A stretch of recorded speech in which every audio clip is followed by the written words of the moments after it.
অবিলম্বে উচ্চ মাধ্যমিক স্তর থেকে সেমিস্টার প্রত্যাহারের দাবি উঠল। সেই মর্মে পশ্চিমবঙ্গের শিক্ষক সংগঠন শিক্ষানুরাগী ঐক্যমঞ্চের তরফে উচ্চ মাধ্যমিক শিক্ষা সংসদের সভাপতি মাননীয় চিরঞ্জীব ভট্টাচার্য মহাশয়কে চিঠি দেওয়া হলো। সেই সঙ্গে ওই শিক্ষক সংগঠনের তরফে দাবি জানানো হয়েছে সেমিস্টার প্রথার বিকল্প হিসাবে কিভাবে একাদশ দ্বাদশ শ্রেণীর পড়াশোনা চলবে তা নিয়ে বিশেষজ্ঞদের অর্থাৎ শিক্ষক শিক্ষিকা সমন্বিত বিশেষজ্ঞদের সঙ্গে সলা পরামর্শ করা হোক।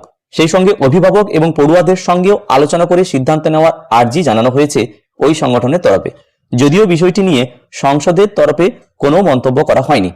এমনিতে শিক্ষানুরাগী ঐক্যমঞ্চের তরফে সেই দাবি তোলা হয়েছে এমন একটা সময় যখন সেমিস্টার প্রথায় প্রথমবার উচ্চ মাধ্যমিক পরীক্ষা হচ্ছে। অভিযোগ উঠেছে যে পড়ার পর্যাপ্ত সময়ও পায়নি পড়ুয়ারা, দেরিতে বই এসেছে, সব মিলিয়ে প্রস্তুতির সময় মেলেনি বলে অভিযোগ উঠেছে। কি কি দাবি জানানো হয়েছে? 1 নম্বর, মঞ্চের তরফে দাবি জানানো হয়েছে উচ্চ মাধ্যমিক স্তরে চালু হওয়া সেমিস্টার পদ্ধতি অবিলম্বে প্রত্যাহার করা হোক।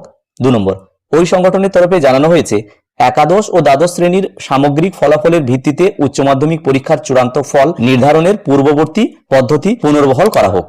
3 নম্বর, মঞ্চের তরফে দাবি জানানো হয়েছে সেমিস্টার প্রথা প্রত্যাহারের পাশাপাশি প্রতিটি বিষয়ে সিলেবাস, সাহিত্যের পাঠ্য সংকলন, প্রশ্নপত্র, নম্বর বিভাজন ইত্যাদির দিকেও নজর দিতে হবে।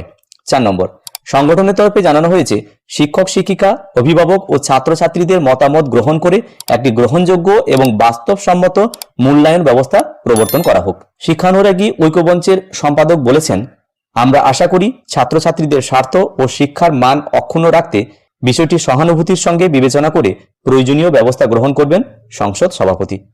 ভিডিওটি প্রত্যেককে দেখার জন্য ধন্যবাদ। প্রত্যেকে ভালো থাকুন, সুস্থ থাকুন।